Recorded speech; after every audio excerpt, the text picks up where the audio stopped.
Today, we are talking about the Queen of Sheba, who is also commonly referred to as the Queen of the South. After hearing a lot about King Solomon, the Queen of Sheba made a long journey to visit him and witness his wisdom and splendor. And the story of her visit is recorded in 1 Kings chapter 10, verse 1 to 12. Well, the first thing I'd like us to remember about the Queen of Sheba is that she traveled. You know, when Solomon was chosen by God to be anointed as king, he asked God for wisdom so that he could lead his people with diligence. And God didn't just bless Solomon with wisdom alone, he also blessed him with so much wealth. And you know what? Because of that, his fame spread far and wide. And when the Queen of Sheba heard of the fame, the wisdom, the riches of Solomon, she decided, hey, it's a long distance away, but I will travel from where I am all the way to Jerusalem to see for myself. And 1 Kings chapter 10, verse 1 and 2 says, when the Queen of Sheba heard about the fame of Solomon and his relation to the name of the Lord, she came to test him with hard questions. Verse 2, arriving at Jerusalem with a very great caravan, with camels carrying spices, large quantities of gold and precious stones, she came to Solomon and talked with him about all she had on her mind.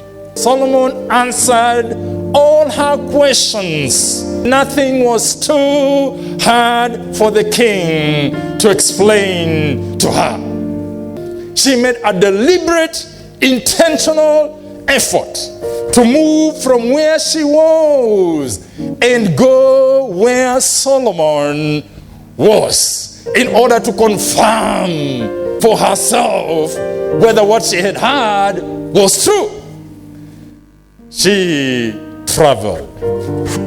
Friends, sometimes we hear a lot about Jesus, but we do not really get to take him seriously.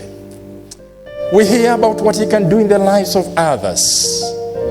We know what he can do in our lives, but sometimes we don't take him seriously.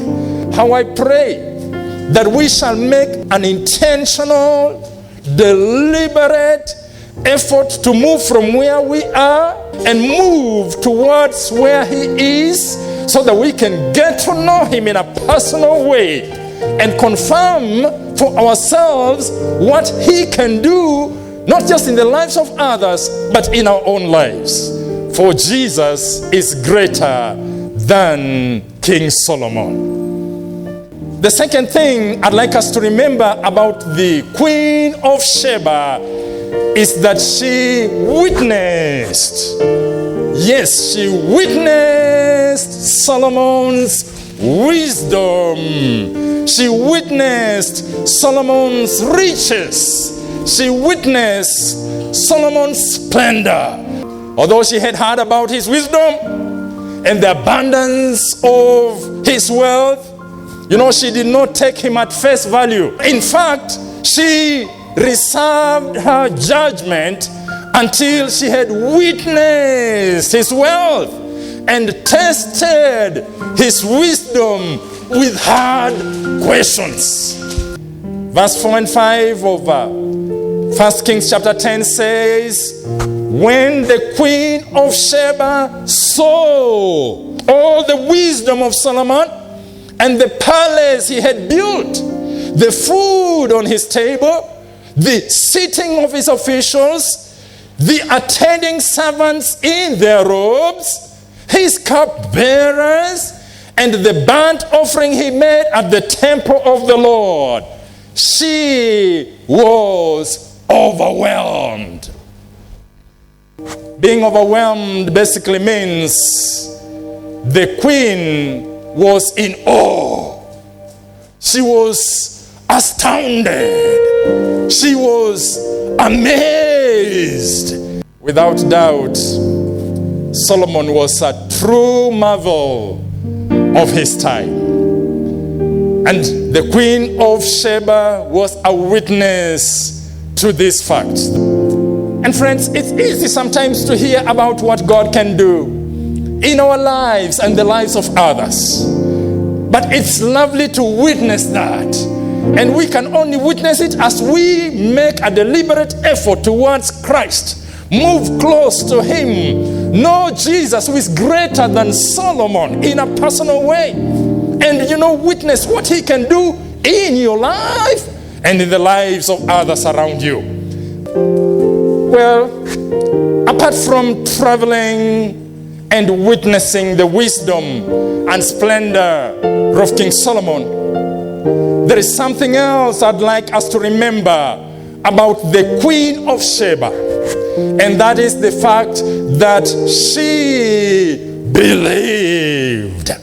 Not only did she believe what she had heard about Solomon, I believe she also believed in the true living God of Israel.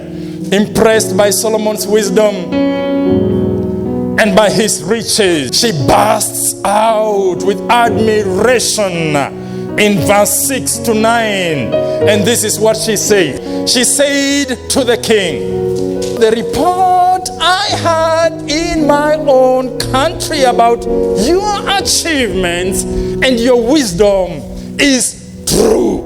But I did not believe these things until I came and saw with my own eyes. Indeed, not even half was told me.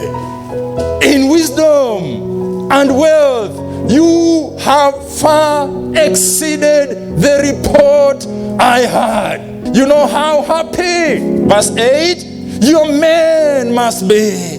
How happy your officials who continually stand before you and hear your wisdom. Praise be to the Lord your God, who has delighted in you and placed you on the throne of Israel.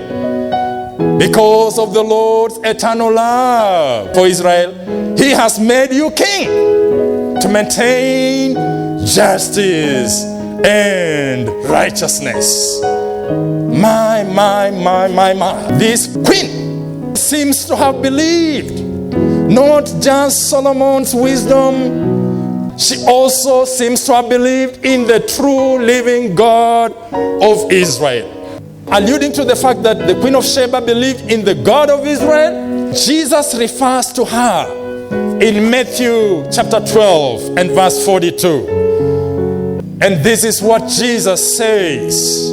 The Queen of the South will rise at the judgment with this generation and condemn it. For she came from the ends of the earth to listen to Solomon's wisdom. And now one greater than Solomon is here. And friends, my question to you today is, do you believe in Jesus, who is greater than King Solomon? Do you believe in Jesus, in whom all the wisdom and riches of God dwells? You may have heard of who He is and what He can do, but have you made a deliberate, intentional effort to know Him in a personal way? If not, the Queen of Sheba, who traveled a long distance, who witnessed the wisdom and the splendor of Solomon, who believed what she saw, will rise at the judgment and condemn you.